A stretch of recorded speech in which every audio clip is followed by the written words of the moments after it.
I think what is happening there is rather unfortunate. And that is not the only thing that happened today. There was another adoption in Kebbi State, 25 schoolgirls that was adopted, and their principal was killed in the process, and then another four soldiers was killed in the process. So I think it's a big conundrum for Nigerian government. It is sad and unfortunate that as big as Nigeria is, as wealthy as Nigeria is, we're still struggling with this insecurity and it's affecting lives and properties. And I don't blame people that are looking for an exit from the country. If you have the means, I'll say you better exit.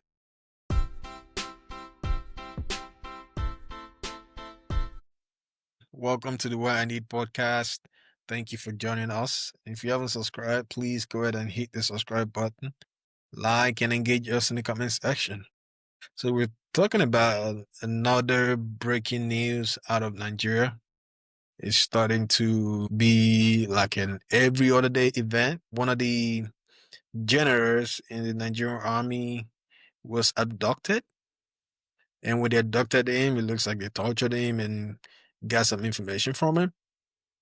And the Nigerian army has been saying that the general made it to the barracks, but the ISWAP team posted a video or posted a picture of him saying that they ended his life. But Nigerian army hasn't really come out to tell the Nigerian public what transpired, what happened, how they were ambushed, and how the life of a general in the Nigerian army was taken. This should be a big news in Nigeria.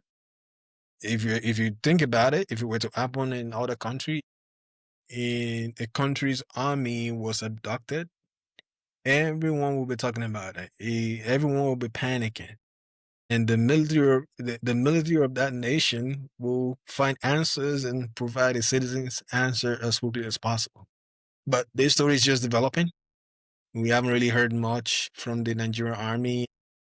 A lot of people are starting to doubt their abilities based on what happened, but we don't really know what happened. All we can do now is to just speculate.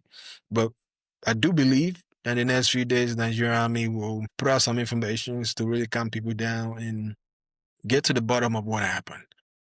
I mean, this is a very tragic event. This is somebody's father, somebody's husband. To think that he was murdered the way he was murdered is a very tragic one. We don't wish it on anybody, but for the fact that Nigerian government has not said anything, the military is still denying it. Well, I can understand why the military is trying to manage the information, but for Nigerian government, in fact, it's business as usual. Today, actually, the ruling party was in this thing in Lokoja, welcoming people into their political party, people defecting in Lokoja. Yesterday I think they were in Plateau State, welcoming people as well. So I think they have something, there are things that are more pressing to them than, dealing with the issue of insecurity and the security in the country.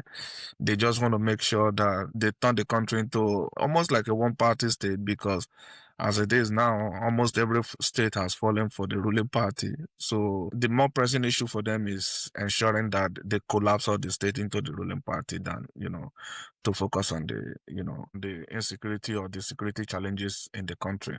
The name of the person is General Uba, Mohammed Uba. I think they said their convoy was, ambushed in a Benue state. For some reason, he was somehow left out in the forest, and then they couldn't evacuate him. But if you read the comment, especially on X, you'll see some people alleging that somebody must have sold him out, or there was information leak as people leaked the information to the ISWAP, leading to him being adopted. I think this is what Nigerian, military has been dealing with in almost 18 years. I think there has been information leak, and they need to block those leaks. They need to do some house cleaning in Nigerian military to ensure that the information in the military stays within the military and stop going out. It's unfortunate that somebody of that rank was murdered the way he was murdered, and then we are not seeing movement with from the Nigerian government. Yeah, this is definitely a shame on the Nigerian government. The whole general in the Nigerian army has been taken out and no heads has been rolled. Nothing uh, has happened. The Nigerian president hasn't even put out any statement about it. And like you said, it looks like they're worrying about the next election other than securing the people that will vote for them. This is just unfortunate. I'm sure the family of the general would have heard about it by now. If the army haven't reached out to them, they would have found out on the internet. And that should never be the case. It should never, ever be the case. And this is not a general that went outside of this country to fight. This general was busy defending his people, was defending his fatherland, was serving his fatherland. And it looks like the country failed him. The country failed him. And the leak must have come from someone internal. The leak definitely came from somebody internal because I believe it was Mr. Dele Farutimi that said that people in the North, their identity is their religion. So if you have any ISWAP sympathizer out there, Islamic State West African Province sympathizer inside the military, if you have a Boko Haram sympathizer inside the military, that's a problem because they see themselves associating with those two terrorist organizations before they're Nigerian. Their identities are attached to these two terrorist organizations before they recognize Nigeria as their own nation, which should never be so. People have been brainwashed in that part of the country. If you look around, they probably have the most number of people in Nigerian military. So it is sad and it's so unfortunate that this general, I'm sure he knew what he signed up for, but at the same time, he was in his country defending his people. At the end of the day, Nigeria happened to him, and not just the general. There's so many soldiers, so many members of the military. They're falling in the line of defending their country over the last 18 years in that part of the country. And you would think, as big as Nigeria is, they should have at least curbed, if not eradicated, the insecurity problem. They should have curbed it. And how would the president defend himself? How will he defend himself for people that are saying Trump should come in and invade a country? How would the president defend himself? You're not able to defend your people. Your generals are getting killed in the line of duty in their own country, not even going outside of the country to fight.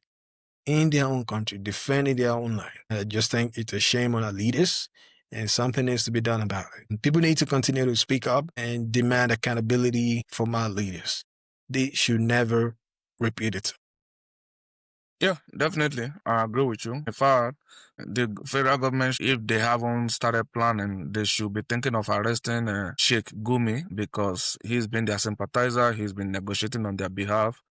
He's been their darling, and he's been calling on Nigerian government to step going after the terrorist organization. It's unfortunate, and I think the federal government should be interested in working with the United States. We can't really tell where Trump is speaking from, in what perspective, what really informed his decision. But I think the federal government should ask for help if they need help. They definitely should ask for help, and that help should be coming from a superior power like United States.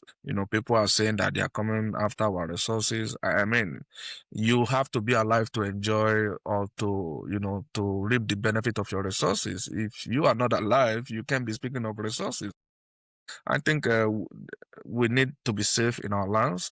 Nobody should be worried about, their safety in their land, where they have chosen to live. I think what is happening there is rather unfortunate. And that is not the only thing that happened today. There was another adoption in Kebbi State, 25 schoolgirls that was adopted, and their principal was killed in the process. And then another 4 soldiers was killed in the process. So I think it's a big conundrum for Nigerian government. But this is why it is very, very difficult to criticize somebody in a position that you have not been in. you have never been, or you are aspiring to be in.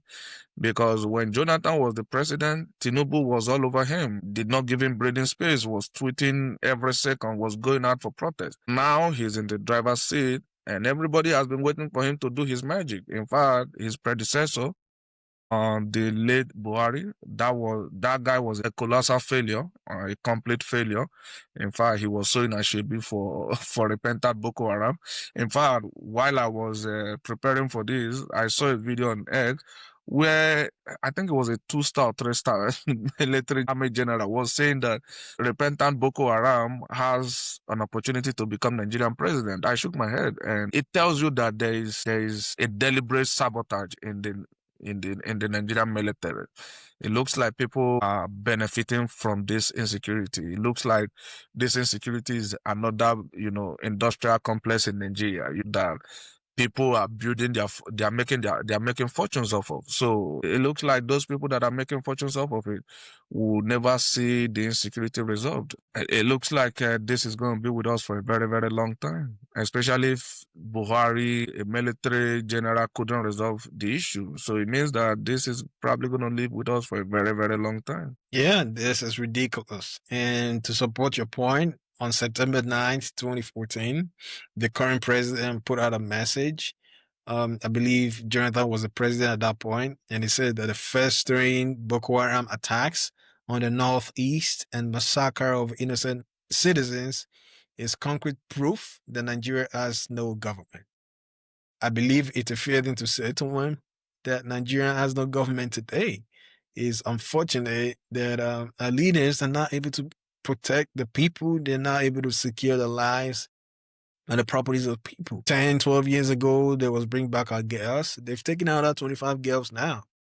I'm expecting people to start putting out placards to bring back our girls. It's so unfortunate. I can't imagine what those family, the parents and the family members of those children are going through at this point. Is it okay to say Nigeria is a failed state?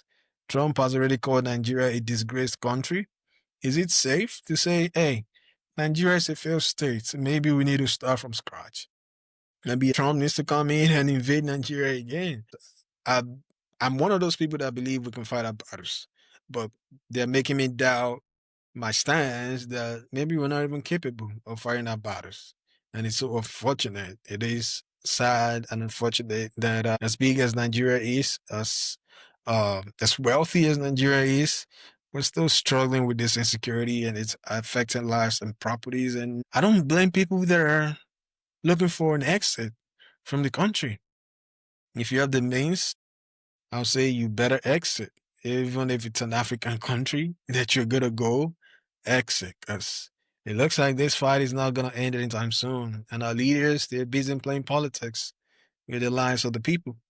Yeah, I mean, asking if Nigeria is a failed state. I mean, it has one of the biggest characteristic of a failed state, which is insecurity. Nigeria cannot secure its people, especially people will I say, in the northern part of Nigeria. In fact, the insecurity in Nigeria is everywhere. In the south, in the west, in the east, there is, insecurity. Before, people used to be able to, do road trips in Nigeria. I remember vividly 2008, I was traveling with a night bus from Delta State to Kano, to Zaria, to Meduguri. Today I don't think anybody could do that again. It used to be fun. You hop on the night bus. By morning, you are your destination. In fact, even in the broad daylight, you couldn't do it. I remember taking a bus from Kano, I think it was Kano to Meduguri. I was just the only Southerner in that bus, and I didn't feel anything. It was just normal, and I enjoyed that ride. But today, even to take a road trip, or travel by the road from Lagos to Ogun State or Ondo State, in fact, you'll probably be risking your own life. It is crazy, and I think the government need to do something about it. Like I said, if General Buhari couldn't fix it. I don't think anybody can, because it looks like the government we have in place today is more interested in politicking than in governing, and it is crazy. It's confusing how you will elect people within the space of 6 months. They're already working for their second term. They haven't even finished the first term, and they're already working, preparing for second term election. And that is why I think in one of our episodes, I proposed a one term of 6 years, so that people will focus on governance instead of playing politics. Because what we are doing, one term of 4 years, that, you can seek another 4 years, is basically people used almost the whole of the 4 years to play politics, to prepare themselves for the election for the second term. And when they re-elect them for the second term, they basically do nothing, because they know that they're not coming back to ask for vote. They basically do nothing and just waste other 4 years. So I think the system we're running currently is not effective. We should definitely look into another way to, for this government to work for us. Did you see what Atiku put out about this incident? Atiku said, if I were the president, I would order the military to occupy Borno State or any other state under siege by bandits or armed groups until they clear those areas. So if the former vice president is saying something like this, don't you think the president should take his advice and declare a state of emergency like he did in Rivers, even though the Rivers state wasn't having half of the issues that this states in the northern part of the country are having?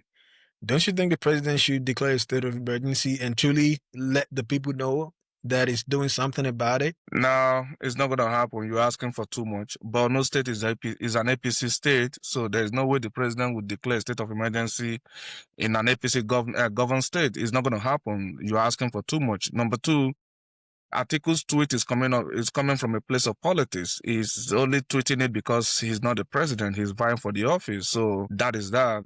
To a very large extent, he's a Boko Haram sympathizer. When this girl Deborah was burnt, I think that was in Sokoto or in Zamfara. I can't remember exactly the state. A student of College of Education in one of that states. When she was burnt, Atiku put out a statement. But you know what? Because of pressure from their religious leaders, Atiku deleted his tweet. I hope Atiku deleted his tweet. So all of those people are playing politics. None of them mean well. Just like Tinubu was tweeting in 2014 before he became the president.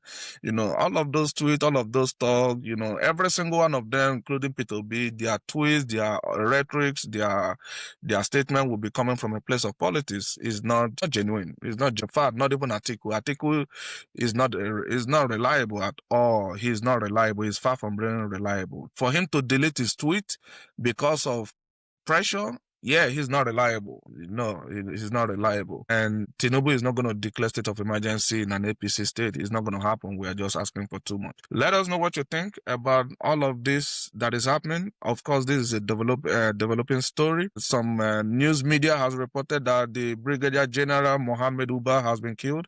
Some said he has made it back to the base. In the coming days, we might just be able to know the whole truth. Let us know what you think in the comment section, and we'll be happy to engage with you. And thank you for your support.